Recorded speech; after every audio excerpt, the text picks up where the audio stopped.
Yeah, I think there's 3 attendees. Do they just automatically come in?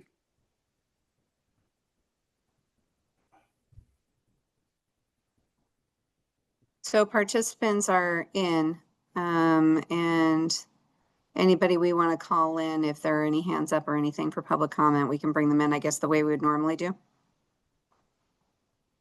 Yeah, it just said they're in the waiting room, but it looks like since it clicked over, it looks like they're there. So that's good. Okay. Okay. Okay.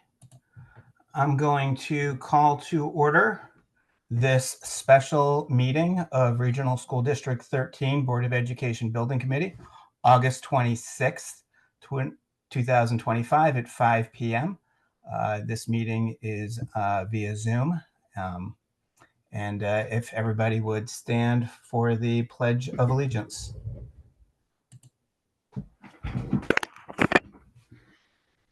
Pledge allegiance to the flag of the United States of America, to the republic for which it stands, one nation, under God, indivisible, liberty and justice for all.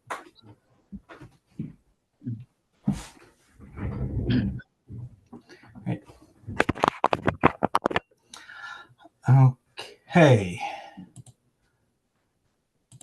Item, before we do an approval of agenda, I'd like to do a roll call of the building committee and Board of Education members present. What I'll do is I'll just go down the line and call them and have them confirm. That way we stay ordered. Howard Weisberg, building committee chair. Next we have Dan Hetzler. You want to introduce yourself? Hi, all. Dan Hetzler, ONG Project Management. Okay, Lindsay. Lindsay Dahlheimer, Board of Education. Okay, Dr. Leggett. Sydney Leggett, Superintendent of Schools. Darren. Darren Overton, Building Committee. Nick. Nick Viola, Building Committee. Greg. Greg Putnam, Building Committee. Bob. You muted, Bob.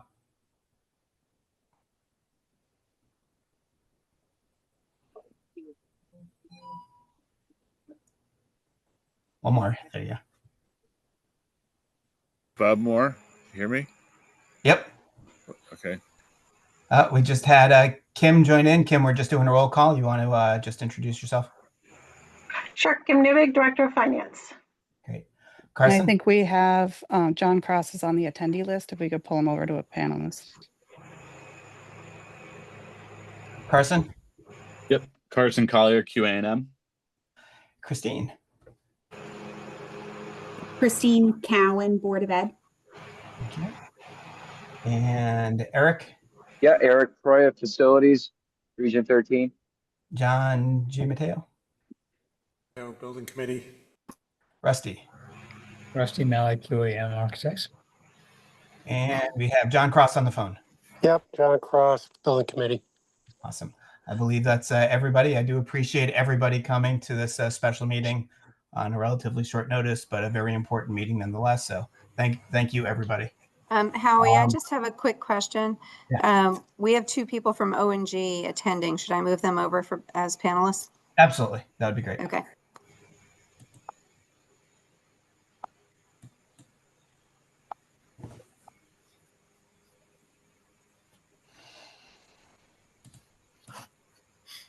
Oh, we got Dave. So we have Dave Gravenzola from ONG, and we also have Mark Sadensky from ONG. So thank you guys for attending as well. Okay, let's get moving. Public comment. I cannot see any members of the public on mine. Do we know if there are any members of the public in attendance? There aren't any panelists. Everybody is here with us on this screen. Okay. So there's no public that would show up on the screen if they were not included. Okay. Fantastic. We'll open it up for public comment at the conclusion too, if anybody's interested in participating. Okay. This next item is a vote to approve payment to ONG for swing space work. This was introduced at the last meeting, but we needed sufficient time to review it, ask some questions, digest the invoice, and give it the time that it needs to vote on it. What I would like to have is a motion to I'll vote to make a approve motion. this. And do I have a second? I'll second John G. Mateo. Okay. Now I can open this up to discussion.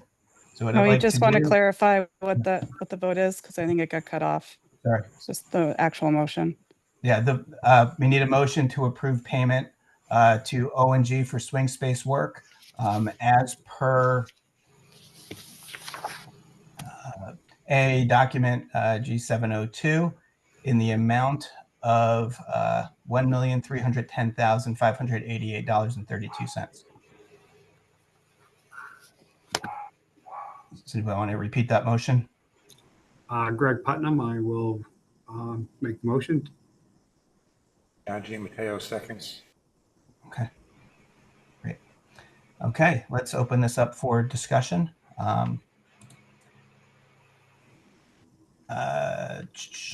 What I'd like is Dan Hetzler from ONG to walk us through this invoice, and then we can all ask questions on it. Is that reasonable? Sounds good to me. Okay. So for those who don't have it or might have it in front of them, the first 2 pages of the document is the ONG invoice. It's a 2-page document. The cover page represents the G702, lists the contract amount and progress payments to date, to which there were no current progress payment and the retainage withheld. So as Howie had mentioned, our first billing period, we extended out to 45 days. So typically these run, month to month, culminating on the first of the month. But due to the timing of the first meeting, we did extend this period to August 15th. So this represents work put in place between July 2nd, when the trade contractor started, and August 15th. The second page of the document, again, is ONG's schedule of values line items. On that second page, we list incurred cost for bid advertising during the pre-con phase, our bonds insurance. We have a specific line item for the building permit fee. You'll note that we carried a schedule of values line item at $26,319. That was an estimate that we had carried based on some earlier numbers when the brass tacks, when the rubber hit the road. The actual value for pulling both permits, the one in Durham as well as the one in Middlefield, is the 17,308. So we've billed that amount only to the 17,308. By change order, we have to change the document and reduce the line item. So there'll be a change order process that will return the balance of 9,011. The next all-important line item, a little bigger than the rest, is our trade contractor, Diversity Construction Group. They were awarded the contract at $1,858,000. Their progress complete through that 45-day period, you see, is 69.9% in the progress column, and this period at being the $1,299,000. Contingency would be the next line item. We did not bill against contingency in this period. We have CM fee. The CM fee is a straight calculation based on the progress complete through the period. So at this point in time, the bottom line shows grand total of 67.1% complete. That's the same percentage complete as the CM fee. The staffing matrix, I made the decision there to only bill for roughly half, or 40% as the case is, just as I didn't want to overbill and wanted to leave some funds for what will be extended into the month of September. And that's how the basics, so that 2 pages, those first 2 pages are ONG's invoice. As backup to that invoice, we have the trade contractor requisition. So similar setup, they have a cover page and then they have line item breakdowns. Schedule of values was developed as soon as they got awarded. A couple of iterations to get to values that I was comfortable with. I compare values that they carried versus values that our estimators carried for the same scopes of work. And as you go through the line items, you'll see what they're billing, what percentage complete. As they get to what's known as a pencil requisition at the 20th or thereabouts, at that point of the month or the progress period, they submit a pencil requisition. I review that. I put my comments on it. I send it over to QA&M. Carson reviews, concurs, or adds additional comments. They go back to the trade, and the trade revises as required. So these are values that both O&G and QA&M have vetted for appropriate progress complete through the August 15th period. Most of the strong line items are billed to 100%. We actually got word today that the fire marshal has signed off the strong improvements. Building official is ready to close that permit now. And then the alignment progress complete still have more value left to bill. But again, those progress payments or those progress percentages have been vetted. Lastly, on just something I didn't know is if you go back again to the second page of the document, O&G's invoice, you see after this payment, there's roughly $680,000 left to bill against the phase one contract. And work will be wrapping up on site here by the middle of I'll say the end of next week. And then we'll have closeout and documents and change orders to go back and forth to close the project. So that's an AIA form in a nutshell for those who haven't seen it before. I think as Dave mentioned in the earlier meeting, as we go to phase two construction, there'll be a similar O&G cover document.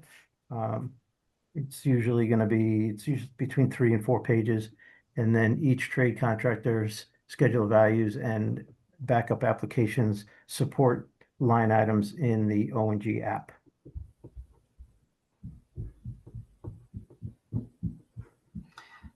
Just one question. You mentioned change orders.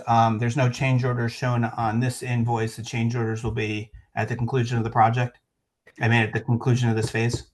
Right. Actually hadn't gotten to, there was 2 issues. I think there'll end up being 3 PCOs that turn into a single AIA change order document. So through the course of construction and discussion with Howie and Kim and Eric, we did make some proposed change orders. That's the step in the process by which I introduce a cost issue, provide the backup for reason and value, and then get an authorization to proceed. The typical process would be that happens in the course of construction. Information needs to move quickly. And then at this meeting, if I had been further in advanced in my work, I would have had those 3 PCOs. You would have executed or made motion on those 3 PCOs.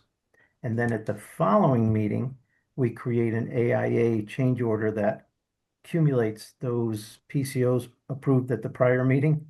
And in some building committees, they actually make motion on that AIA change order, and some they don't bother because it's really just it's a formal document that summarizes the proposed change orders,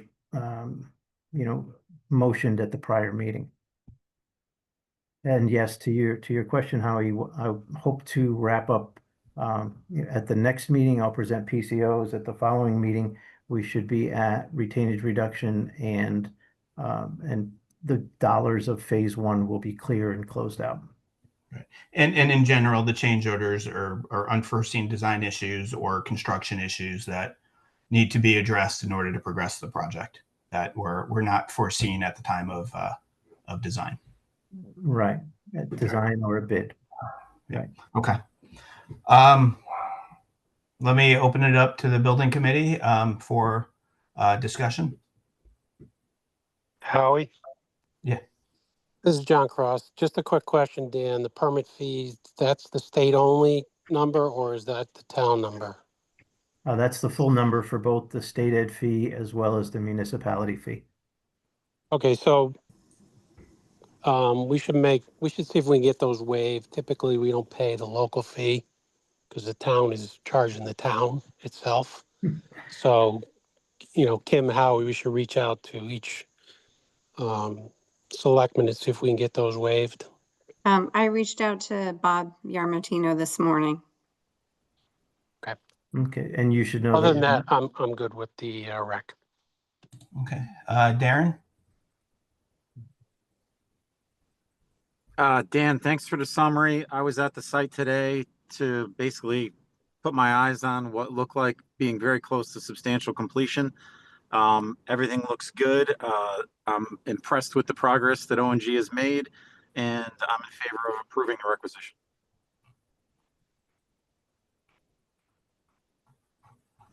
Okay, any other? Just quick comment to John's comment. At the time of pulling the building permits, we did request for waived costs at the time. I appreciate and I advance the idea that you could get those cost waived because they're quite significant in the next phase of work.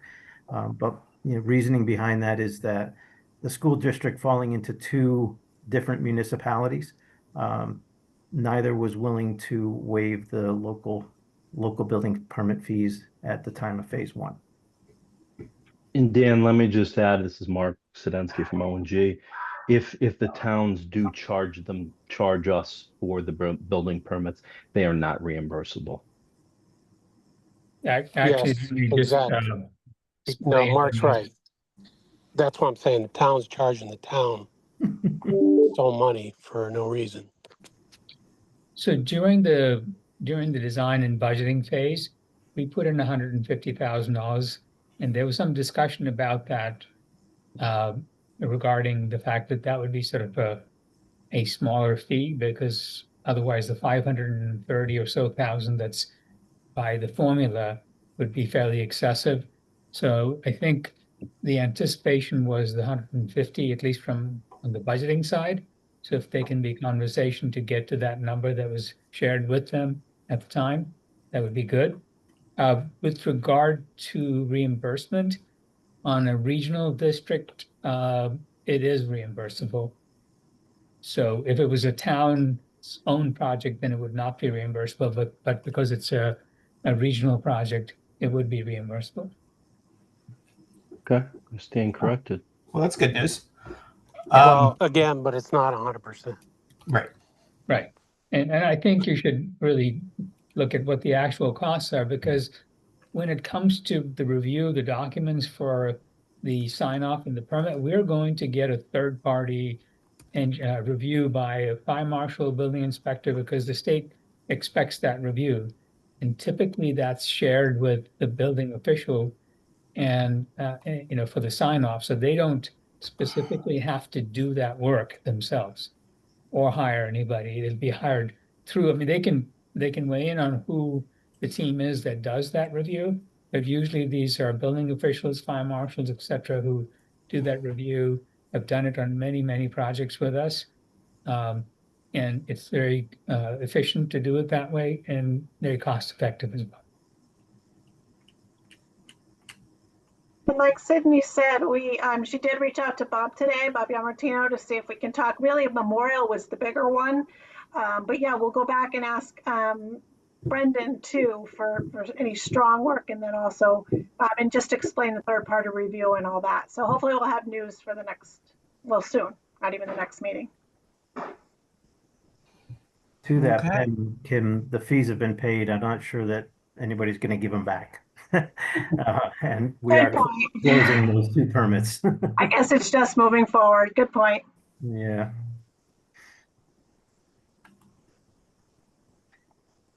Okay, any further discussion? Does anybody have any concerns on the diversity component of this, or is everybody pretty good? It's unbelievably detailed. And obviously all of these percentages were just to the end date, which was the 15th of August. I know there's been substantially more work completed since then. Any other discussion? Do I see any other hands up? Nobody. Howie, it's Lindsay. I just want to say, thank you to ONG and Diversity. I know you guys had a tall order on your hands this year and you're not quite complete, but we do appreciate all the work you've done. And I just wanted to let you know that. Thank you. And if there's no more debate, I'm going to restate the motion so that we can vote on it. Okay, once again, we have a motion on the floor for approving the invoice to ONG for $1,310,588.32. Do you want to do an aye, nay vote and then a roll call if there's any negatives? You have to do a roll call. I think we have to do a roll We have call. to do a roll call because it's Zoom. Okay, let's do a roll call, and I'll just go in order of building committee. So, Greg Putnam. Aye. And let me just keep going down the list. Darren Overton. Aye. John Cross. Aye. Bob Moore is ex officio. Aye. Yeah. John G. Mateo. Aye. Lindsay Dahlheimer. Aye. Nick Fiella. Aye. And Howard Weisberg, building committee chair. Aye.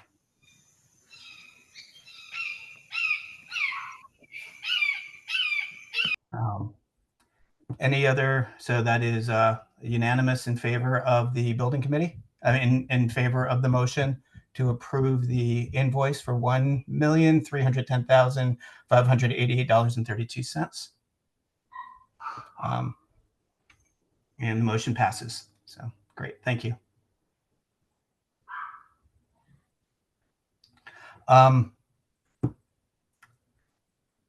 Next agenda item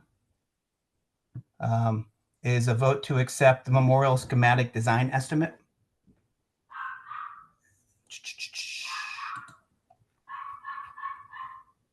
I'm sorry about the dogs in the background. Howie, it's Lindsay. I'll make a motion to accept the memorial schematic design estimate. Okay, do we have to list the overall value? In the amount of? Yeah, that's what I would just say as presented. As presented, okay. As presented in the schematic design estimate dated reconciled July 18th, 2025. John G. Mateo. I'll make that motion. John G. Mateo seconds. Okay, so we have a motion to approve the schematic design estimate reconciled July 18th, 2025. I will open it up for discussion. Rusty, do you want to take the lead on this? Sure. We received the estimate a while back from ONG. We had many meetings to review the information because typical to this process, there are assumptions made from the CM side. Those are then verified, and if there's a difference in opinion in terms of what the assumption was and what we believe our documents represent, then we discuss it and we come to a decision that we're both agreeable upon. So we went through that process on the entire estimate. At the end of the day, we looked at not just the estimate itself, but also other projects that had been recently bid, other estimates that ONG had done to reconcile this process. As you can see, that the net result of this over the evaluation and reconciliation was really we were over by a few $100,000. I don't have it in front of me, but the project is still carrying $2.8 million in what's called design and estimate contingency. So we felt that with that in mind, that we have plenty of money to reconcile this project in terms of what the outcome is. Now, having said that, we did identify certain items that were identified as alternates for value engineering proposals. Some of them are very basic. And I think we gave an example at the last meeting of the fact that the building square footage had increased from the concept design phase to the schematic design phase based on program needs that were being expressed. We then pared that back to the the concept design phase. So that happened in between the first estimate and the reconciliation process. So you saw that there was a large number that was accounting for that reduction in square footage. I believe there was a question raised about that as to what that entailed. It mainly meant that the additionals to the building had grown a little bit. We had meetings with the school's administration and reconciled some of the space needs there, and were able to bring the project square footage back in line with what was originally anticipated. And once that was done, we were able to then share that with ONG to say, here's the number, and they then made the adjustments to the budget accordingly. So that's an item that's been identified. It's really not a value engineering. It's something that indeed has been effectuated in the design itself. Another component was the basement. That was just an assumption at the time that we weren't sure how we would use the basement and the tunnels. Since then, as the design progressed, we decided we weren't going to go there because of there's hazmat, there's confined space concerns, etc. So the money that was allocated to that was then pulled out of the budget because that space is not going to be touched, and we're going to leave it the way it is.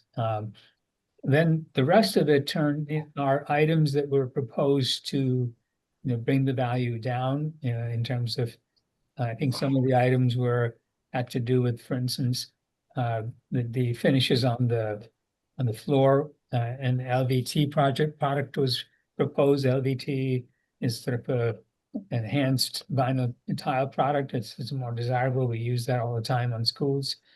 There was another item that had to do with electrical and security.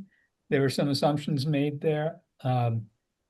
And in our discussions back and forth with ONG, it was agreed that the assumptions that were made, because remember, these are schematic design documents, so the level of detail was not as robust as it would be in the design development documents.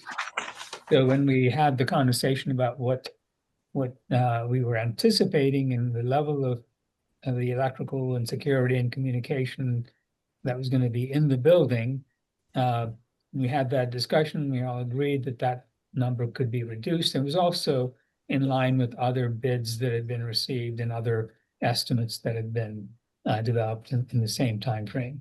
So that helped to reduce some of the cost there as well. If there are any specific questions about a specific line item, I'd be glad to respond to that. I'm just hitting the major topics. Any questions or concerns? Darren? So there are a few items here that are pending. SO 102, I would recommend the building committee accept the change of pavers to concrete. I would suggest to the design team that they consider the use of stamped colorized concrete in lieu of the pavers. And if Rusty or others have no objections, so those would be SO 102. I would recommend that SO 3, BO 1, 02, and 03, BI, I think that's BI or BL, 02, 03, and 05 be considered as add alternates. And Rusty, I had a question on S03, the reduction in site amenities. Well, could you describe what that reduction is, and would you recommend that as an add alternate, or just suggest that reduction be accepted? So what had happened when we had issued the schematic design drawings? Originally, it was prior to the changes that had been made with the, with the neighbors. And so the parking lot had extended out into that area. We had 190 some parking spaces as opposed to the 154 we now have. So there were pluses and minuses, and that was sort of a reconciliation number for that change in scope that it was defined and refined with the updated site plan. So I would recommend that we just accept that at this point. Okay. Okay. Anything else, Darren? Nope, that's it. I mean, based on my review, those would be my recommendations of how we proceed. Great. Unless Okay. others feel differently. I'll turn it over to John Cross. Yeah, I looked at the number. Again, this is schematic. I think we're in good shape. The numbers look very good. I agree with Darren. Some of these things I think we've sort of vetted through here. So we'll have a better chance as we get further along to develop this. One request, I would like to make sure that the next phase that any big changes, we really need to make sure the building committee's involved in that before we get too far down the road. But the numbers look good.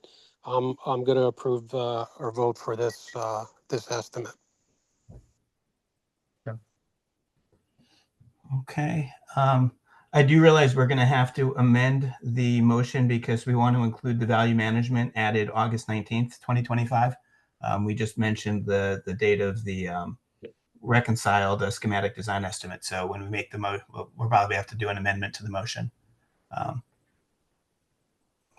there any other questions, concerns? Like I said, I tend to think they've hit everything. It is schematic design, and we're going to be, especially with areas like landscaping, we're going to have opportunity. Howard, that's the one question I had was really for Rusty. Being schematic, you're good with 5% for this for the scope. I know a lot of design teams I work with usually look for more than that at SD. So I'm comfortable as long as you're comfortable with 5%. That was a discussion that we all had. And when I say we all, I mean the construction team and us. And, we feel pretty good about where we are with the design.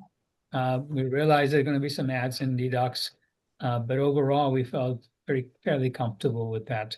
And quite frankly, our attitude is that's the number we have to work to. And, there's no ifs, ands, and no buts about that. So we will make sure that that's the number we achieve. Sounds good. Let me, the two areas I obviously want to make sure are addressed are obviously facilities and faculty, and making sure that facilities and faculty have been engaged in the process and are aware of some of these changes and how they impact them. So since Eric's right here, Eric, if you could pop in, do you have any concerns with any of this at this stage? No, not at this stage, Howie. Thanks for consideration. Like he said, it is schematic design, so it needs to be fine-tuned. Carson and Rusty, we've been in constant communication as far as facilities kind of wants and needs, and I anticipate more of that moving further. Okay. I know we've had discussions about stormwater management, and that will come in design. And if there's opportunity to institute some low impact development, minimize the stormwater impact while not impacting facilities, I think that would be a great thing to look forward to as design progresses. Certainly. Okay. And now let me pass it over to Dr. Leggett. Just in terms of faculty, staff, parent involvement, are we still on target? We haven't had any feedback about these specific changes. Okay. Yeah, and I think most of them are facilities based, but overall, in terms of the schematic design, though, everybody's on board at this point. Yes, at this stage. Also, teachers just came back today, so there's going to be more opportunity to hear from them now. But yeah, from our leadership team meetings this summer, people are pretty excited about what they're seeing. Great. Okay. Any other questions? If I may, anybody? we are going to, sometime in the latter part of September, we're going to be setting up additional meetings with the entire, the faculty to review everything that's been done with them. We promised them that during the schematic design phase, and we intend to follow through on that. So that'll happen probably in the next 3 to 4 weeks. Fantastic. That's great. So everything's been going really smoothly. You guys have been very responsive to concerns. I appreciate the attention to detail on the value management. So with that said, we have a motion on the floor. I'd like to make a motion. I'd like to modify my motion to include the changes you mentioned, if you want to restate those. The value management of August 19th, 2025. I'll make that motion to modify. And then just if you'd ask for objections, if there's no objections, then we can just move forward. Are there any objections to that motion, amendment to the motion? Okay. Can I have a second? Second, John G. Mateo. Okay. And Howie, just to let you know, you can, you don't have to do a roll call vote if the vote is unanimous online. So if you don't have a unanimous vote, then you would do a roll call. Oh, fantastic. Well, let's try that. That seems more efficient, but let's see. Any other debate? Okay. We will close the debate. We'll put the motion to vote. It's a motion to approve the schematic design estimate reconciled July 18th, 2025 with value management added August 19th, 2025. All in favor, say aye. Aye. Are there any opposed? There are no opposed, so it's unanimous vote, so no roll call is necessary. Excellent. So the schematic design estimate is approved. Item number 6, we'll reopen it up to public comment. I cannot see any members online of the public other than our participants. John Cross? Oh, your hand's still up. Okay. Sorry, I apologize. That's okay. I see no members of public comment. So with that, Motion to adjourn. yes. G. Mateo. Second. Uh,